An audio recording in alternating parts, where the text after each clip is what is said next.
wabarakatuh. Perkenalkan, nama saya Zalfa Fiani dari kelas 109. Saya akan mempresentasikan hasil penelitian saya tentang litosfer analisis bencana tanah longsor di Gorontalo. Langsung saya ke presentasinya. Bab 1, latar belakang, rumusan masalah, tujuan dan manfaat. Yang pertama adalah latar belakang.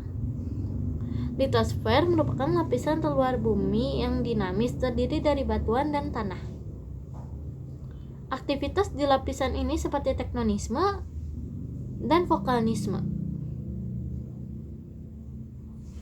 membentuk morfologi bumi, namun dinamika ini juga sering menimbulkan bencana, salah satunya tanah longsor yang dipicu oleh faktor litologis, kemiringan lereng, dan curah hujan. Dengan topografi perbukitan yang memiliki aktivitas pemukiman yang cukup padat sehingga rentan terhadap bencana longsor. Penelitian ini penting untuk memetakan risiko bencana guna meminimalisir dampak kerugian. Selanjutnya ada rumusan masalah. Rumusan masalah di sini ada 3, yaitu bagaimana karakteristik fisik litosfer, jenis batuan, dan kemiringan lereng di Kecamatan Gorontalo. Yang kedua, faktor litosfer apa yang paling dominan mempengaruhi kerawanan tanah longsor di wilayah tersebut. Yang ketiga, bagaimana tingkat resiko bencana tanah longsor di Kecamatan Gorontalo berdasarkan zonasi kerawanan. Selanjutnya ada tujuan. Di sini tujuan penelitian saya ada 3. Pertama, menganalisis karakteristik fisik litosfer di Kecamatan Gorontalo meliputi jenis batuan dan kemiringan lereng. Yang kedua, mengidentifikasi faktor-faktor litosfer yang paling dominan dalam mempengaruhi terjadi bencana tanah longsor. Yang ketiga, menentukan tingkat kerawanan dan risiko bencana tanah longsor melalui pemetaan zonasi di Kecamatan Gorontalo. Selanjutnya ada manfaat. Di sini saya menulis 2 manfaat. Yang pertama ada manfaat teoritis, menambah pengetahuan dalam bidang geografi khususnya terkait litosfer dan bencana tanah longsor. Menjadi referensi bagi penelitian selanjutnya yang berkaitan dengan dinamika litosfer dan mitigasi bencana. Yang kedua, manfaat praktis bagi pemerintah daerah. Sebagai dasar dalam perencanaan tata ruang wilayah upaya mitigasi bencana tanah longsor. Bagi masyarakat, memberikan informasinya mengenai tingkat kerawanan longsor sehingga dapat meningkatkan kewaspadaan dan kesigapan. Bagi peneliti akademis, sebagai bahan kajian dan pengembangan ilmu terkait analisis risiko bencana berbasis kondisi fisik wilayah. Bab 2, landasan teori.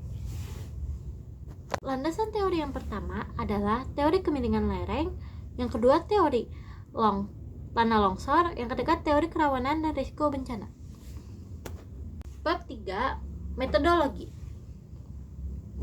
Di sini metodologi yang saya gunakan menggunakan teknik deskriptif kualitatif. Waktu tempuh penelitian 24 April 2006 sampai 29 Mei 2006. Teknik pengumpulan data, observasi, dan analisis media internet. Bab 4, jawaban rumusan masalah. Jawaban dari rumusan masalah. Yang pertama, karakteristik litosfer di Kecamatan Gorontalo didominasi oleh wilayah perbukitan dan lereng yang cukup curam. Jenis batuan terdapat di wilayah tersebut umumnya berupa batuan sedimen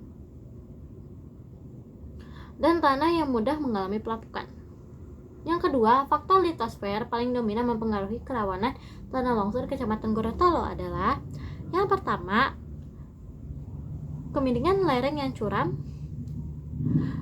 Yang kedua, jenis batuan yang mudah lapuk. Yang ketiga, serta kondisi tanah yang mudah menyerap air. Selain itu, curah hujan yang tinggi dan kurangnya vegetasi akibat aktivitas manusia juga memperbesar risiko longsor.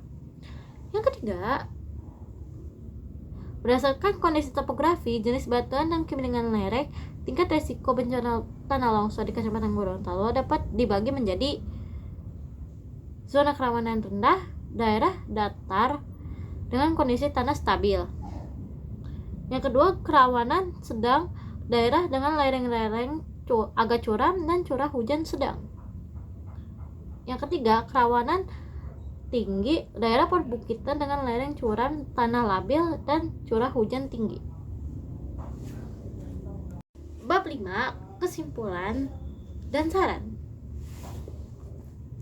Kesimpulan dari penelitian saya adalah berdasarkan hasil penelitian dapat disimpulkan bahwa Kecamatan Gorontalo memiliki karakteristik litosfer yang cukup rendah terhadap bencana tanah longsor.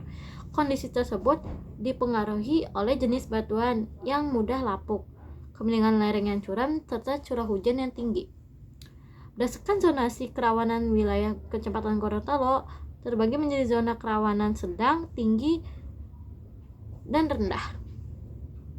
Daerah perbukitan dengan lereng curam termasuk dalam zona kerawanan tinggi sehingga memiliki risiko besar terhadap kerusakan lingkungan, permukaan, dan infrastruktur apabila terjadi longsor. Saran dari penelitian saya adalah pemerintah daerah perlu meningkatkan upaya mitigasi bencana tanah longsor melalui pemetaan wilayah rawan longsor dan pengawasan pembangunan di daerah lereng curam. Yang kedua, masyarakat diharapkan menjaga kelestarian lingkungan dengan tidak melakukan penebangan hutan secara liar dan melakukan penghijauan di daerah rawan longsor.